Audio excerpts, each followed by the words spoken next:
श्रीमद्भगवद गीता का अमर ज्ञान, न हन्यते हन्यमाने शरीरे। कथा, मृत्यु का भ्रम और जीवन का सत्य। भाग 1। अर्जुन का मोह और जीवन का प्रश्न। भय का आवरण।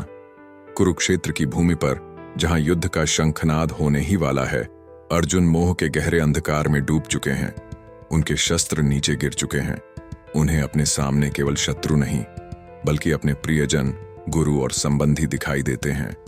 उनका सबसे बड़ा भय मृत्यु है, अपनों की मृत्यु और अंततः अपनी स्वयं की मृत्यु। अर्जुन, आंखों में जल और हृदय में भय। हे कृष्ण, मैं इन शरीरों को कैसे मारूं, जिनके बिना मैं जीना नहीं चाहता। उनके लहू से सना हुआ राज्य लेकर मैं क्या करूंगा? इन्हें मारकर मुझे पाप लगेगा। मैं मृत्यु के इस खेल का हिस्सा नहीं बनना चाहता। मृत्यु ही अंत है, और मैं अपने हाथों से अपने प्रियजनों के अंत का कारण नहीं बन सकता। अर्जुन का भय केवल अपनों की मृत्यु का नहीं था, बल्कि जीवन के अर्थ का भी था। यदि सब कुछ क्षणभंगुर है, तो इतना प्रयास, इतना प्रेम, इतना कर्तव्य किस लिए? यह प्रश्न आज के मनुष्य के मन में भी उठता है, जब वह जीवन की नश्वरता को देखता है। अमृतत्व का दर्शन। अर्जुन के विषाद को देखकर भगवान श्री कृष्ण उन्हें सांत्वना नहीं देते, बल्कि सीधे परम सत्य का ज्ञान देते हैं। यह ज्ञान ही भगवद गीता का सार है और समस्त भय का निवारण है। श्री कृष्ण शांत परंतु तेजस्वी स्वर में, हे पार्थ, तुम अज्ञानवश शोक कर रहे हो।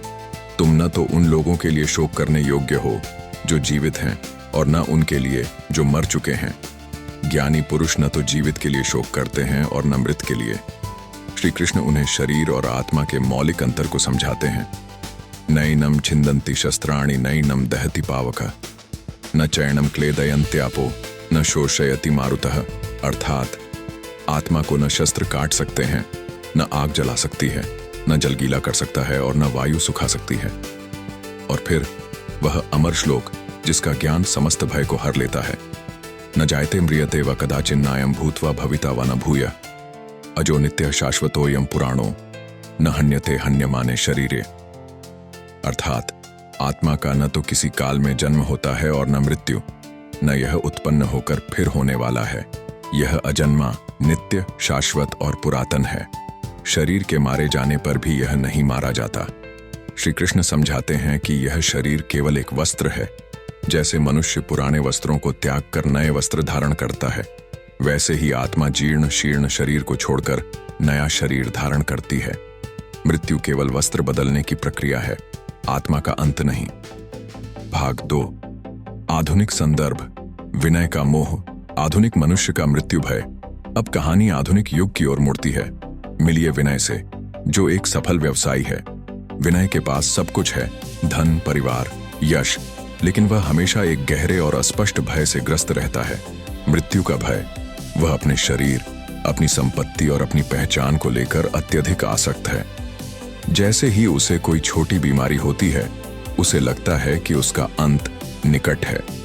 वह अपने बेटे को विदेश पढ़ने नहीं भेजता, क्योंकि उसे डर है कि वे बिछड़ जाएंगे और वह अकेला मर जाएगा।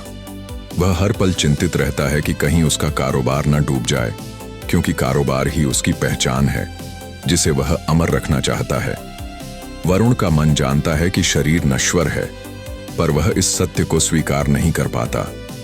उसने अपने नश्वर शरीर और क्षणभंगुर संपत्ति को ही अपना अमर सत्य मान लिया है। गुरु मां की सीख। विनय एक दिन अपने गांव के पास स्थित एक वृद्धाश्रम की गुरु मां से मिलता है, जो अत्यंत शांत और प्रसन्न चित्त है।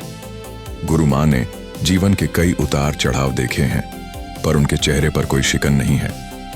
विनय भयभीत होकर, गुरु मां, मुझे मृत्यु से बहुत डर लगता है। सब कुछ छूट जाएगा, मैं मिट जाऊंगा। इस जीवन का क्या अर्थ है, जब अंत में केवल मृत्यु ही सत्य है?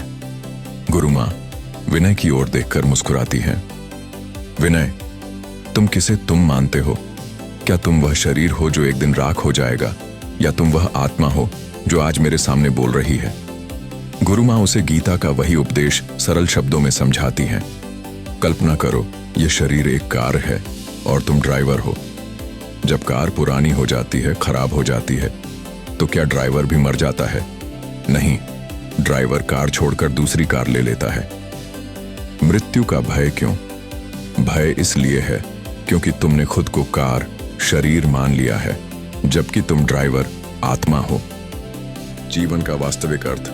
जीवन का अर्थ इस नश्वर कार को संवारना नहीं है, बल्कि इस कार, शरीर और मन का उपयोग करके अपनी यात्रा, कर्तव्य को पूरी करना है। गुरु माँ, आत्मा अमर है। विनय, तुम न तो मर सकते हो न मिट सकते हो। डर उस मोह से पैदा होता है जो तुमने इस नश्वर शरीर और इससे जुड़ी चीजों से कर लिया है। मृत्यु वास्तव में उस आत्मा के लिए मुक्ति का द्वार है जिसने अपना कर्तव्य पूरा कर लिया है। भाग 3, जीवन का अर्थ, अमृता का सदुपयोग, विनय का जागरण। गुरु माँ की सीख से विनय की आंखें खुल जाती हैं। वह समझता है कि आत्मा की अमृता कोई दार्शनिक सिद्धांत नहीं, बल्कि जीवन जीने का सूत्र है। विनय, आत्ममंथन। अगर मैं अमर हूं तो मेरा डर व्यर्थ है। अगर शरीर नश्वर है तो मुझे इसे संवारने में सारा समय बर्बाद नहीं करना चाहिए। वरुण अपने जीवन के अर्थ को पुनर्परिभाषित करता है। वीन, मृत्यु के भय से मुक्ति। वह शरीर की सीमाओं को स्वीकार करता है, लेकिन अपनी आंतरिक शक्ति, आत्मा पर भरोसा करता है।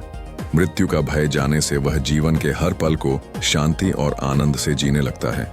डू, जीवन का वास्तविक अर्थ। वह अपने संसाधनों का उपयोग केवल अपने लिए नहीं, बल्कि परमार्थ के लिए करना शुरू करता है। वह वृद्धाश्रम के लिए समय और धन देता है। वह समझता है कि उसके कर्म ही वह अमूल्य संपत्ति है जो आत्मा के साथ अगले जन्म तक जाते हैं। 3, बंधन से मुक्ति। वह अपने बेटे को खुशी खुशी विदेश पढ़ने भेजता है, यह जानते हुए कि प्रेम शरीर के बंधनों से परे है। वह अपने कारोबार को भी निष्काम भाव से करता है, यह समझकर कि वह केवल माध्यम है, करता नहीं। गुरु माँ, निष्कर्ष। विनय, यह न जानो कि तुम मरोगे नहीं, यह जानो कि तुम कभी मरे ही नहीं थे। आत्मा की अमृता का ज्ञान तुम्हें युद्ध करने की शक्ति देता है, जीवन के हर संघर्ष से लड़ने की शक्ति। जब मृत्यु का भय चला जाता है, तभी हम वास्तव में जीना शुरू करते हैं। सत्य की विजय।